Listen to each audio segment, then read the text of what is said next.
다시 한 번 더 주의 보좌로, 주의 보좌로 나갈 때 나 여전히 부족하나 나를 품으신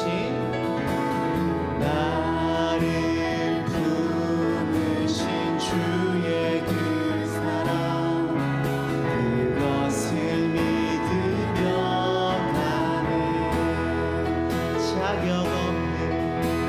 자격 없는 내 힘이 아니 오직 예수님의 보혈로 자격 없는 내 힘이 아니 오직 예수님의 보혈로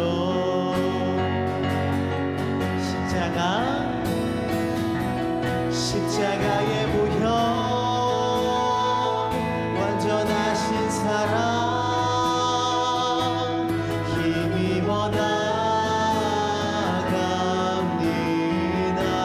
십자가의 보혈 완전하신 사랑 힘입어 예배합니다. 자격 없는 내 힘이 아니 자격 없는 내 힘이 아니 오직 예수님의 보혈로 자격 없는 내 힘이 아니 오직 예수님의 보혈로 함께 고백하실까요? 십자가의 보혈 완전하신 사랑 힘입어 나갑니다.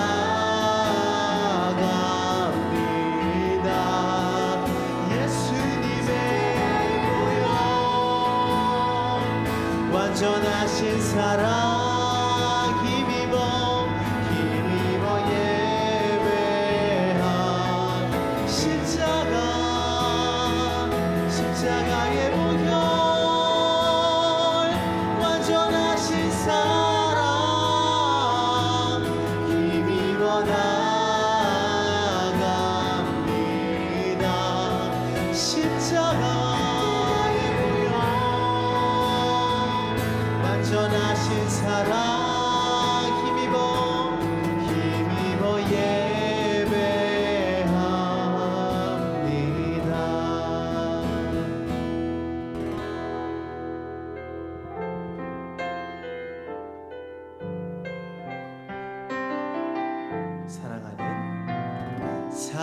사랑하는 나의 아버지 이름 높여드립니다. 주의 나라 찬양 속에 임하시니 능력에 주께 찬송하네. 전능하신 하나님 찬양 언제나 동일하신 주 전능하신 하나님 찬양 영원히 다스리네. 전능하신 하나님 찬양 언제나 동일하신 주 전능하신 주님 하나님 찬양 영원히 다스리네. 우리 주님의 이름을 높이십시다. 나 주의 이름 높이리 주의 이름 높이리. 하늘 높이 하늘 높이 돌린 깃발처럼 주의 이름 주님, 우리가 주님의 이름을 높입니다. 나 주의 이름 높이리. 나 주의 이름 높이리. 나 주의 이름 높이리. 하늘 높이 하늘 높이 들린 깃발처럼 주의 이름 높이리. 전능하신 하나님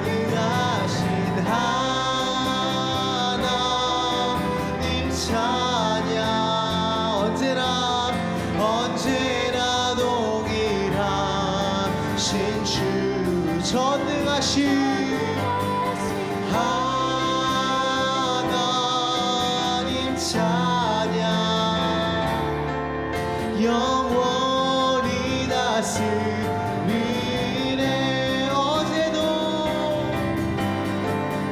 어제도 계셨고 오늘도 계시며 이제 곧 오실 우리 왕. 어제도 계셨고 오늘도 계시며 이제 곧 오실 우리 왕.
예수께서 초막절에 이제 성전에서 가르치십니다. 예수님이 하도 많은 이적을 베푸시니까 사람들이 예수님을 왕 삼고 뭔가를 하려고 사람들이 막 모여드는데 예수님이 그런 것들은 다 거절하시고 그렇지만 여전히 하나님의 말씀을 가르치십니다. 예수님은 가장 중요한 것 가르치시는 일은 계속하셨어요. 사람들이 원하는 또 왕을 삼거나 그런 어떤 일들을 하신 것은 아니지만 말씀을 가르치는 일은 계속하셨어요. 사실 교회가 어떤 분들은 교회 내에서 또 문화센터를 하기도 하고 또 이런저런 일들을 또 바자회를 또 어떤 일들을 하는 모습들도 간혹 있기는 하지만 세상에 아무것도 하지 못하고 교회만 잘하는 일이 있습니다. 그게 뭐냐면 성경 가르치는 일입니다. 그래서 여러분, 교회의 본질, 말씀을 가르치는 일, 또 물론 거기에는 전도하는 일, 또 기도하는 일, 구제하는 일, 이 모든 것이 이렇게 포함되어 있는데요. 교회가 교회의 본질에 집중하는 은혜가 있기를 축복합니다. 그래서 우리 교회 지금도 그렇고 앞으로도 우리 교회가 가장 열심히 해야 할 일은 말씀을 가르치는 일입니다. 말씀 안에 생명이 있기 때문에 그래요. 오늘 저녁 예배 마치고 지난번에 등록한 그 청년 2명 같이 성경 공부하고 있거든요. 여러분이 기도해 주셔서 그 청년 2명이 예수 그리스도를 온전히 또 영접하고 또 함께 신앙생활을 늘 꾸준하게 할 수 있는 은혜 있기를 위해서 여러분이 저를 위해서도 또 두 청년을 위해서 기도해 주시기를 부탁드립니다. 교회가 잘하는 일, 교회가 본질적으로 잘하는 일, 그 일들을 위해서 힘쓰는 은혜 있기를 바랍니다. 예수님이 말씀 가르치시는 것을 계속 하셨어요. 그랬더니 그 서기관과 바리새인들, 원래 서기관과 바리새인들은 무엇을 하는 일들입니까? 그들이야말로 하나님의 말씀을 가르쳐야 될 사람들이에요. 그런데 그 사람들이 예수님을 잡으려고 온갖 꾀를 씁니다. 그 가운데 오늘은 우리가 잘 아는 가늠하다 붙잡힌 한 여인을 데리고 온 이야기가 있습니다. 이 이야기의 전체적인 구조는 그들이 예수님을 모함하려고 가늠하다 붙잡힌 여인을 데리고 옵니다. 율법에는 이 여인, 특별히 정혼한 여인이다 얘기하는데, 정혼한 여인이 가늠한 경우는 돌로 쳐서 죽이라, 그리하여서 너희 가운데 이 악을 제거하라 라고 말씀하고 있습니다. 그 하나님께서 이 법을 주신 이유는 그 법을 지키면서 공동체가 무너지지 않도록 공동체를 유지하며 살라고 법을 주셨는데, 사람들은 법을 다른 사람을 정죄하는 일을 위해서 씁니다.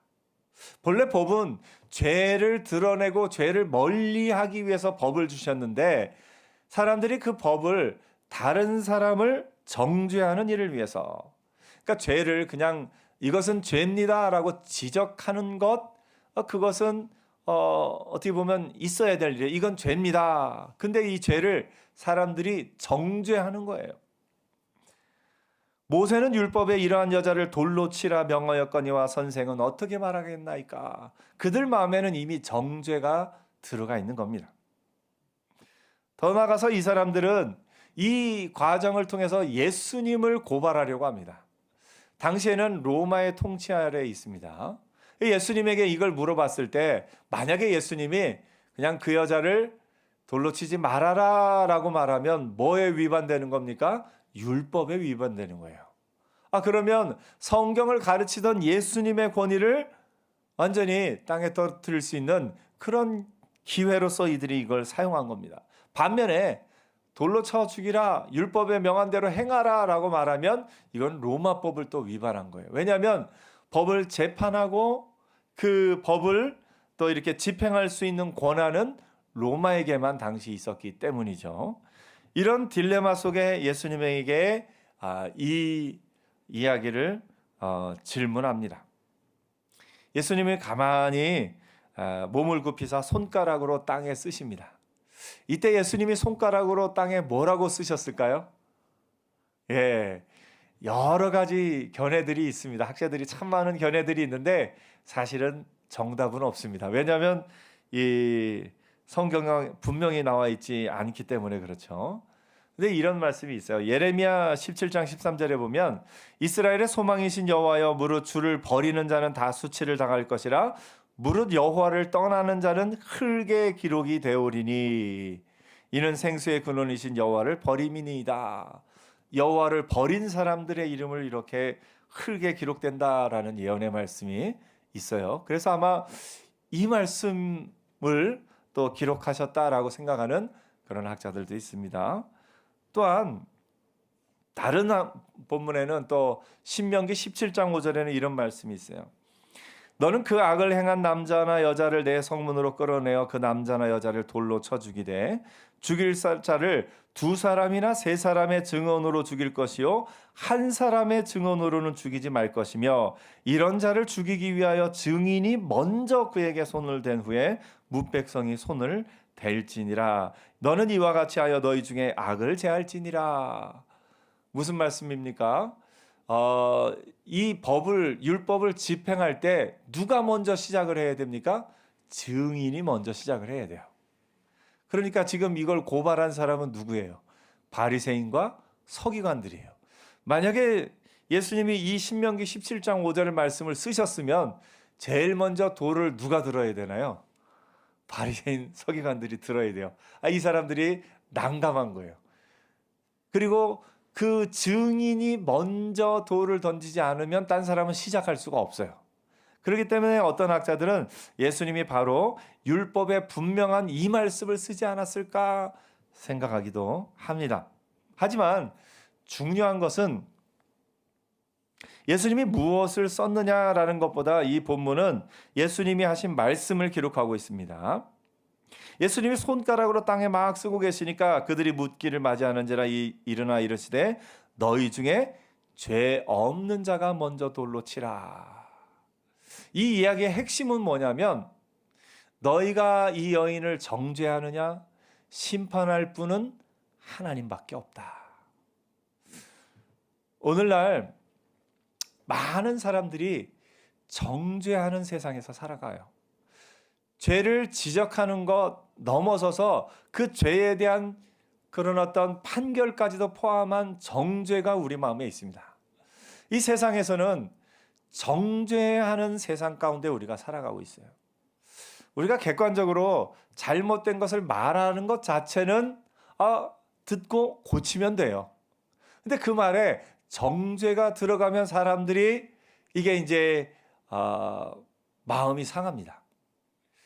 여러분 가정에서 작은 싸움을 크게 만드는 방법 아세요?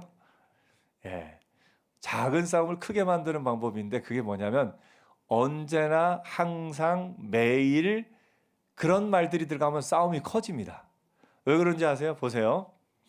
옷을 아무데나 벗어놨어요. 그러면 옷을 왜 여기다 벗어놨어요? 그러면 그래 잘못했어. 여기 제대로 갖다 놓을게. 갖다 놓으면 돼요. 근데 거기서 아니 왜 맨날 옷을 여기다 걸어놔요? 이러면 뭐가 됩니까? 그 사람에 대한 인격의 공격이 돼요. 당신은 왜 옷을 매일 여기다가 벗어놓는 그런 사람입니까? 라는 그런 공격이 되는 거예요. 그래서 사람의 마음이 그냥 옷을 왜 여기다 놔야 했을 때는 알았어 하고 치우는 마음이 생기는데 왜 맨날 그러냐 하는 마음이 들어올 때 내가 안 그럴 때도 많은데 이 억울함이 나오는 거예요. 아이들한테도 그래요. 아이들 책상이 보통 지저분하죠. 그러면 오늘 책상이 지저분하네 그러면 치우면 돼요.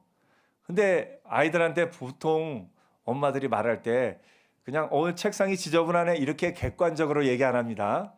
너 왜 맨날 책상이 그 모양이니? 그럼 아이들은 막 이 마음에서 자존심이 상해요. 내 책상이 깨끗할 날도 있었는데 왜 이런 때만 엄마가 나한테 이야기할까? 사실은 깨끗할 날은 열흘 중에 하루인데 본인은 그걸 크게 생각하는 거죠.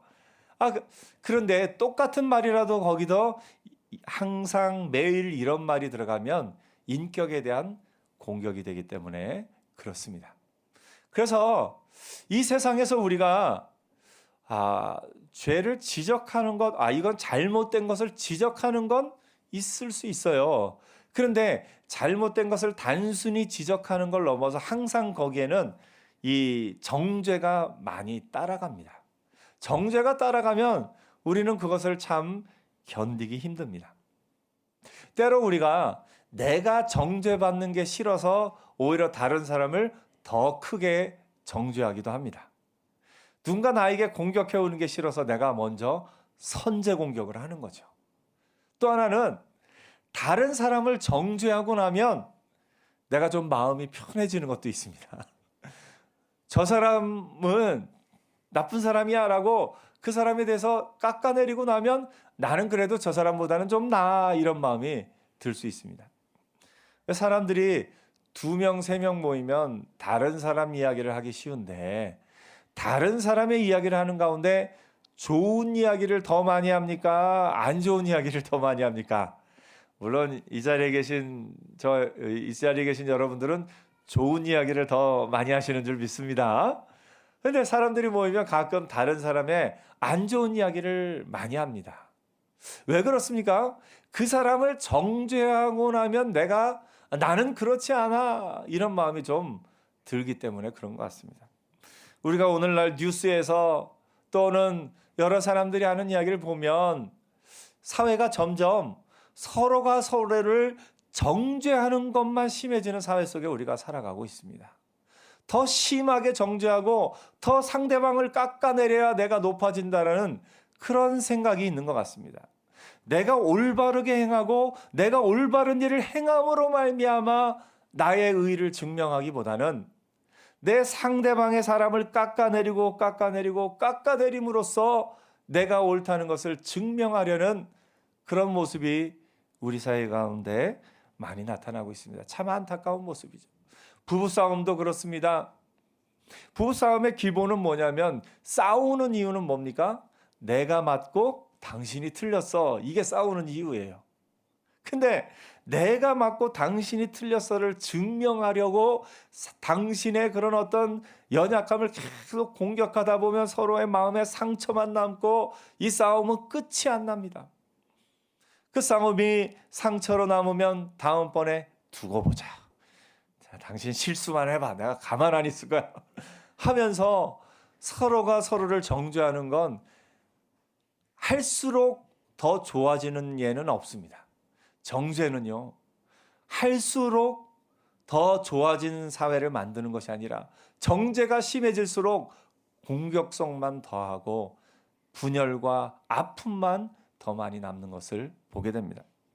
하나님이 원래 법을 주셨을 때 이 법은 죄를 깨닫고 죄에서 돌이키라고 법을 주셨는데, 사람들이 이 법을 죄를 깨닫고 죄를 돌이키는 도구로 사용하는 것이 아니라 다른 사람을 정죄하는 도구로 이 법을 사용하는 것이 참 사람의 본성인 것을 봅니다. 그래서 오늘 우리 사회는 간단하게 정리하면 서로를 정죄하는 사회를 우리가 살아가고 있습니다. 이 정죄는요, 사람을 변화시키지 못합니다. 우리가 흔히 부모님들이 자녀를 혼낼 때 자녀의 죄를 더 명명백백하게 드러내면, 그리고 그 자녀를 정죄하면 그 자녀가 좋은 길로 갈 수 있을 거라 생각하지만 사실은 그렇지 않은 경우가 더 많습니다. 왜냐면요, 사람이 이게 죄인 줄을 몰라서 죄를 행할까요? 예, 죄인 줄 몰라서 죄를 행하는 게 아니라 의를 행할 힘이 없기 때문에 못하는 경우가 많습니다. 물론 정말 악한 사람들, 그게 죄인 줄 알면서도 죄를 행하는 악한 사람들이 아주 간혹 있기는 합니다. 그거는 어쩔 수 없어요. 그런데 보통은 우리가 이게 죄인 줄 알면서도, 거짓말하면 안 되는 줄 알면서도 그 순간은 정직을 말할 용기가 없을 때가 있습니다. 정직히 말하면 내가 그 비난을 받아야 되고, 정직히 말하면 내가 손해를 봐야 된다라는 생각 때문에 나도 모르게 거짓을 말합니다. 정직을 말할 힘이 없는 거예요. 아이들 보면 잘못했을 때 아이들에 나타나는 제일 큰 특징, 첫 번째 특징 뭔지 아십니까? 엄마 아빠 눈을 못 쳐다보죠. 예, 눈을 못 쳐다보고 뭐 물어보면 순간적으로 움찔움찔 하다가 본능적으로 거짓을 말합니다. 참 아이들에게 다른 거는 가르쳐도 잘 안 듣는데 거짓말은 안 가르쳐줘도 그렇게 어떻게 참 어디서 배워오는지 모르겠어요. 이게 사람의 본성이 그래요. 사람의 본성이 또 정죄를 받으면 내가 이걸 하지 말아야 되겠다, 이런, 물론 이제 죄를 고치기 위해서 훈계하는 차원에서 지적받으면 고칠 마음이 생겨요. 근데 보통은 훈계로만 오는 게 아니라 정죄가 같이 옵니다. 그러면 그 마음 가운데 이 분노가 생기고 억울함이 생기고, 또 그 정죄를 받는 그 순간 나도 모르게 상대를 공격하는 게 사람의 본성입니다.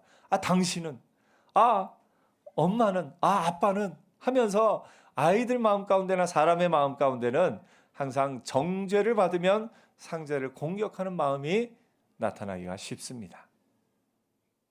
정죄는 사람을 변화시킬 수가 없습니다. 하나님이 이런 사람의 본성을 아시고 율법을 주셨던 하나님이 율법으로 말미암아 의의 길을 가지 못함을 아시고 이 땅에 예수님을 보내주셨습니다. 예수님을 보내주셔서 우리의 모든 죄를 예수님이 십자가에 대신 지심으로 말미암아 이제 정죄받는 우리의 인생이 용서받은 자로서의 삶을 살게 하셨습니다. 참 놀라운 것은 뭐냐면요, 정죄받으면 사람이 삶을 고칠 힘이 생기는 것이 아니라 억울함과 분노만 쌓여가는데요. 용서를 받고 나면요, 의를 행할 힘이 생깁니다. 용서받은 자에게는 의를 행할 힘이 생기는 것을 봅니다. 예수 안에서요, 우리가 말씀을 따라 사는 삶은요, 말씀대로 안 살면 어떤 벌을 받을 것이다, 그런 법 때문에 말씀을 지키는 것, 그것도 지킬 수 있습니다. 그러나 그 삶에는 한계가 있습니다. 그런데 예수 안에서 모든 정죄함을 용서받은 자로, 정죄함이 없는 자로, 모든 죄의 사함을 받은 자로 살아갈 때는 우리 안에 무궁한 힘이 생겨납니다. 의를 행할 힘이 생겨나게 되는 겁니다. 오늘 이 여인에게 예수님이 하신 일이 바로 그겁니다. 너희 중에 죄 없는 자가 먼저 돌로 치라 말씀하심으로 말미암아 정죄의 권한, 죄를 정할 권한은 하나님께 있음을 이야기하신 겁니다. 사람들이 그것을 깨닫고 나서 양심의 가책을 느껴 어른으로 시작하여 젊은이까지 하나씩 떠나가고 결국 예수님과 그 여인만 남게 됩니다. 예수님이 하신 말씀을 보시죠. 예수께서 일어나서 여자 외에 아무도 없는 것을 보시고 이르시되 여자여 너를 고발하던 그들이 어디 있느냐, 너를 정죄한 자가 없느냐.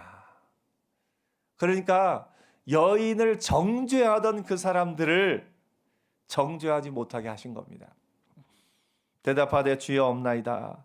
예수께서 이르시되 나도 너를 정죄하지 아니하노니. 용서를 받은 겁니다. 예수님의 십자가의 사역을 여기서 보여주시고 알려주신 겁니다. 아마 요한도 나중에 예수님의 십자가와 그 부활의 은혜를 온전히 체험하고 나서 이야기를 쓰면서 이야기 가운데 예수님이 그때 이 여인을 용서하신 것이 그런 의미였구나 하는 것을 조금 더 깨달은 것 같습니다. 나도 너를 정죄하지 않으노니 가서 다시는 죄를 범하지 말라. 정죄한 후에 죄를 범하지 말라 했을 때는 죄를 또 지을 수밖에 없는 것이 사람의 연약함인데, 정죄하지 아니하노니, 용서하노니, 죄를 범하지 말라 했을 때 죄를 범하지 않을 힘이 생겨납니다. 그래서 거짓말을 100번 하던 사람이 힘이 생기면 90번으로 줄어들고 80번으로 줄어들고 50번으로 줄어드는 것, 이것이 용서의 능력인 것을 봅니다. 오늘 여러분, 우리는 정죄 받을 그 죄가 없는 사람인 줄 믿습니다. 왜 그렇습니까? 예수님이 우리 죄를 대신해서 십자가에 달려 죽으심으로 말미암아 우리의 모든 죄가, 과거와 현재와 미래의 모든 죄가 하나님 앞에서 심판받을 죄가 깨끗하여진 줄 믿습니다. 우리가 예수 믿는 우리가 하나님 앞에 갔을 때 우리는 심판받을 일이 없습니다. 정죄받을 일이 없습니다.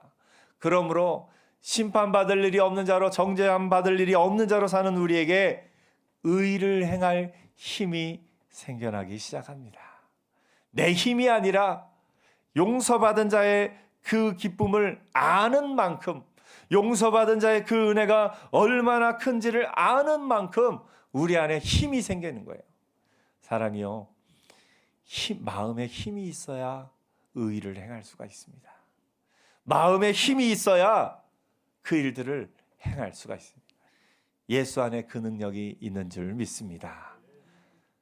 그래서 이제 우리는 정죄받은 삶에서 이제는 용서받은 자의 삶이 되었는데, 이제 우리의 삶은 정죄하던 삶에서 용서하는 삶으로 바뀌는 은혜도 있기를 축복합니다. 우리의 삶에 나도 모르게 정죄하던 습관이 있다면 이제는 나도 모르게 용서하고 있는 나 자신을 발견하는 은혜도 있기를 축복합니다. 어떤 사람은 습관적으로 정죄하는 사람이 있어요. 악한 사람입니다. 너무나 습관적으로 이 세상 이상하게 그 사람 앞에만 가면 괜히 주눅이 들고 그 사람 앞에만 가면 내가 뭐 또 잘못했나 하면서 하게 만드는 사람이 있어요. 여러분, 그런 정죄를 아예 본능으로 삼는 그런 사람은 가까이 하지 않는 게 좋습니다. 혹시 나에게 정죄가 본능적으로 있는 습관적으로 있는 내 삶이 있다면 나를 돌아보고 깨닫고 회개해야 됩니다. 그리고 이제는 정죄하던 삶에서 용서하는 삶으로 나도 모르게 한 번 더 용서하고 나도 모르게 한 번 더 품어주고 안아주고 할 수 있는 그 마음의 능력이 우리 안에 솟아나는 은혜가 있기를 축복합니다. 그래서 옆에 한번 믿음으로 고백하세요. 제가 다 용서해 드리겠습니다. 아멘. 우리를 다 용서하시는 그 하나님의 말씀을 저는 이렇게 느낍니다. 하나님 앞에 하나님 제가 또 잘못했네요. 하나님 제가 또 연약하네요. 나아가면 하나님은 저에게 그렇게 말씀하시는 것 같아요. 그래, 지금부터 잘하면 돼. 또 용서하시는 하나님은 과거에 너 왜 그랬니? 하고 과거를 물으시는 게 아니라 그래, 지금부터 잘하면 돼. 저한테 그 말씀하시는 은혜를 또 힘입고 그래, 오늘부터 또 하는 그런 마음의 힘이 솟아납니다. 우리 옆에 한번 그 말씀, 그 은혜를 나눠볼까요? 지금부터 잘하면 됩니다. 아멘. 하나님이 우리에게 이제는 정죄받던 인생에서 용서받은 인생으로 살고 이제는 정죄하던 인생이 용서하는 인생으로 사는 은혜가 저와 여러분에게 있기를 축복합니다. 하나님의 용서에 능력이 있습니다. 하나님의 용서가 이 세상을 변화시킬 줄 믿습니다. 그 하나님의 용서로 삶에 가득 채우는 저와 여러분 되기를 축복합니다. 기도하겠습니다.